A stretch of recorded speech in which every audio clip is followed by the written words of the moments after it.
ہر آدمی ایک مکمل شناخت اپنے لیے چوز کرتا ہے جو اس کی دیگر شناختوں اور آئیڈینٹیٹیز سے کو اپنے اندر سمیٹ لیتی ہے اور سب سے زیادہ مکمل ہوتی ہے۔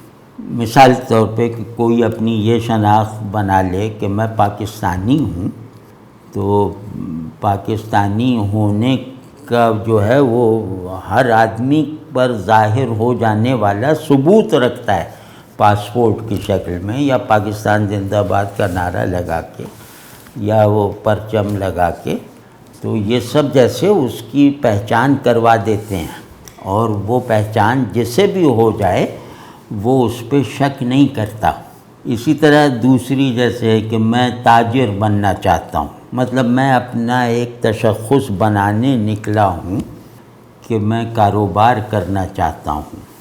تو میری خواہش کاروبار کی تصدیق مجھے دیکھنے والے کر دیں گے۔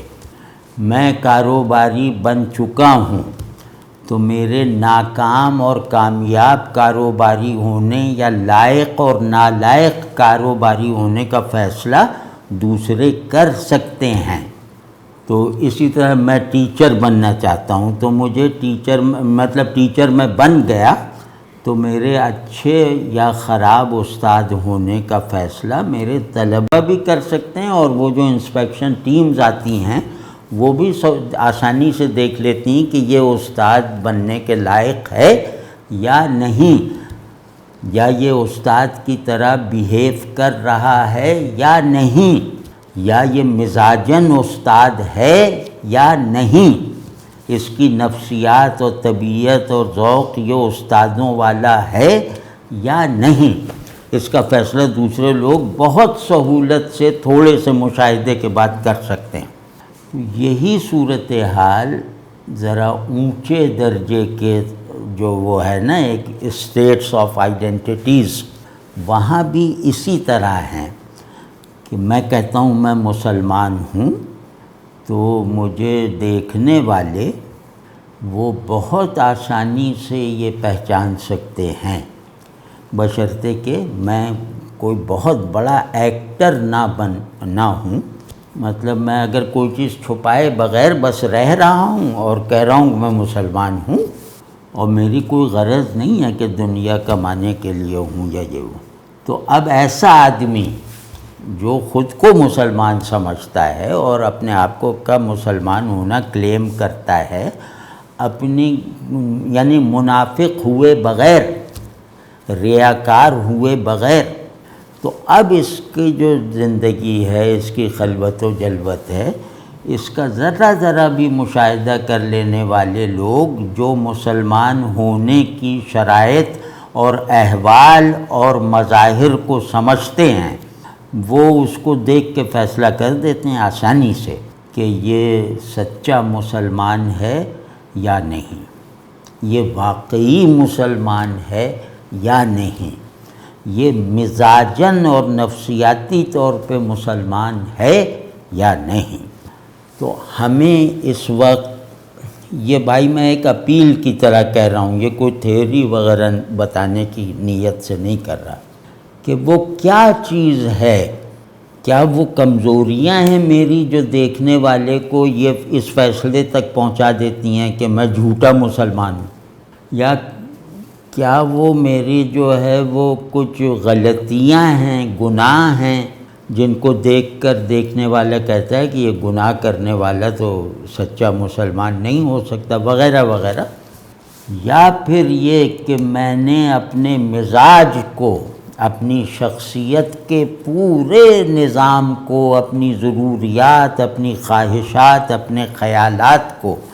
مسلمان کیے بغیر مسلمان ہونے کا دعویٰ کر دیا ہے۔ لوگ اس بات کو پہچان جاتے ہیں۔ مطلب اگر میں فرض کیا کہ کہیں گالی بکتا ہوا بھی کسی کو نظر آ جاؤں، تو وہ گالی بکنے سے یہ تو ہو سکتا ہے کہ وہ مجھے بزرگ پہلے سمجھتا ہو، لیکن زبان سے میری گالی سن کے بزرگی کا اعتقاد نہ رہے، لیکن میرے دین پر سوال نہیں اٹھے گا اس کے دل میں۔ یا کوئی بھی کہ جھوٹ بول دیا ڈر کی وجہ سے ہے، تو اس سے بھی میرا دین کویسچن نہیں ہوگا کسی منصف مزاج آدمی کی نظر میں۔ لیکن کچھ چیزیں ایسی ہیں کہ جو اگر مجھ میں پائی جاتی ہیں، یا کچھ چیزیں ایسی ہیں جو اگر مجھ میں نہیں پائی جاتی، تو میں چاہے تہجد گزار ہوں، ایک صاحب نظر مجھے دیکھ کے یہی کہے گا کہ یہ سچا مسلمان نہیں ہے، مجھے تہجد میں دیکھ کر یہ کہے گا۔ تو ہمیں بہت فکر مندی کے ساتھ اپنا اپنا جائزہ لینا چاہیے کہ مسلمان ہونے میں سچائی کے لازمی نفسیاتی شواہد کیا ہیں، کیونکہ سچائی کا مظاہرہ جو ہے نا وہ آدمی کے پورے نفسیاتی نظام میں اس کے احساسات سے ہوتا ہے، اس کی رغبتوں سے ہوتا ہے، اس کی نفرتوں سے ہوتا ہے۔ تو سچا وہی ہے جس کی طبیعت مسلمان ہے، جس کا نفس مسلمان ہے، اور پھر نفس کے مسلمان ہونے کی کچھ پختہ یونیورسل نشانیاں ہیں،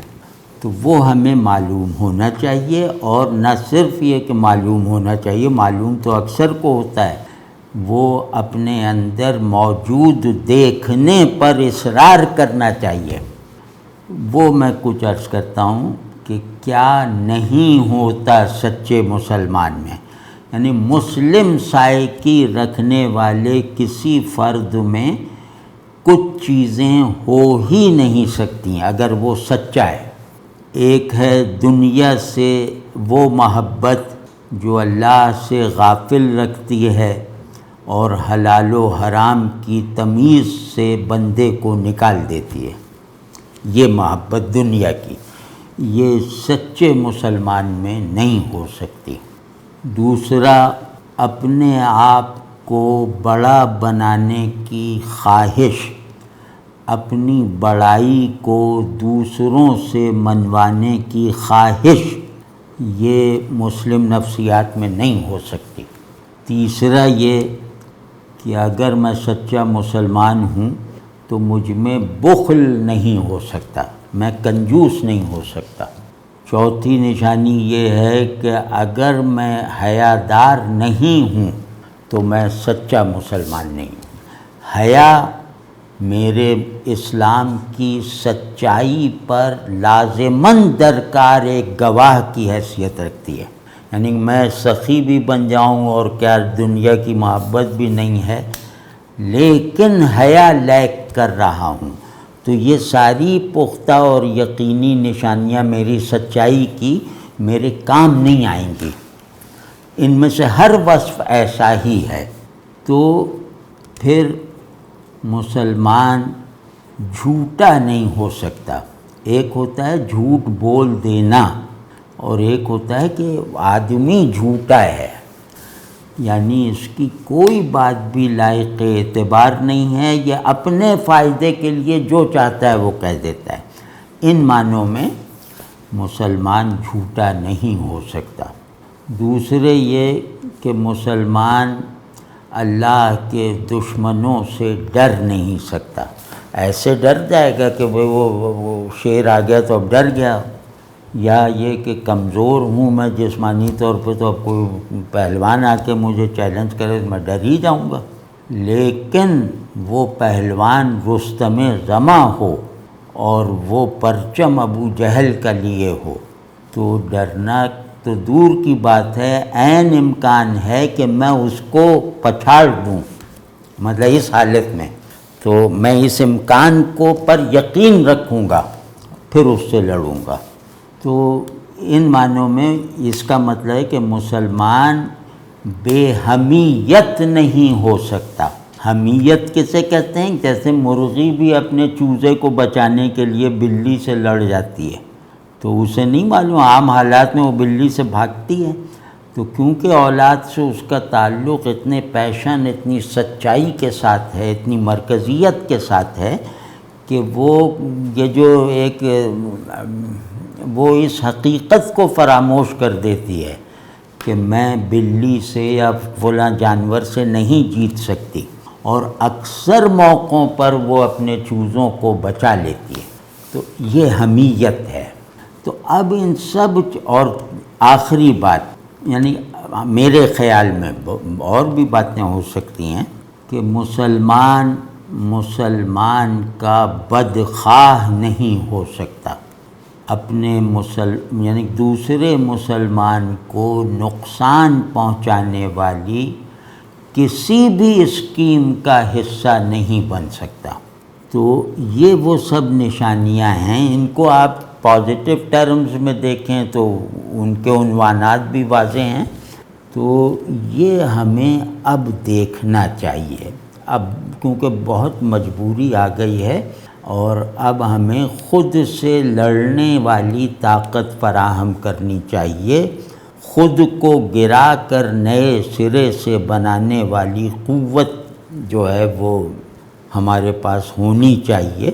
تب ہم باہر کی رکاوٹوں اور باہر کے چیلنجز سے نمٹنے کی قابلیت اور توفیق حاصل کر لیں گے۔ تو ان کچھ چیزوں کو میں اپنے اندر دیکھوں، آپ اپنے اندر دیکھیں، اور ان میں سے جو چیز بھی لیکنگ نظر آئے تو اس سلسلے میں ذرا حساسیت کے ساتھ، گھبراہٹ کے ساتھ اور شوق کے ساتھ اپنی اصلاح کریں۔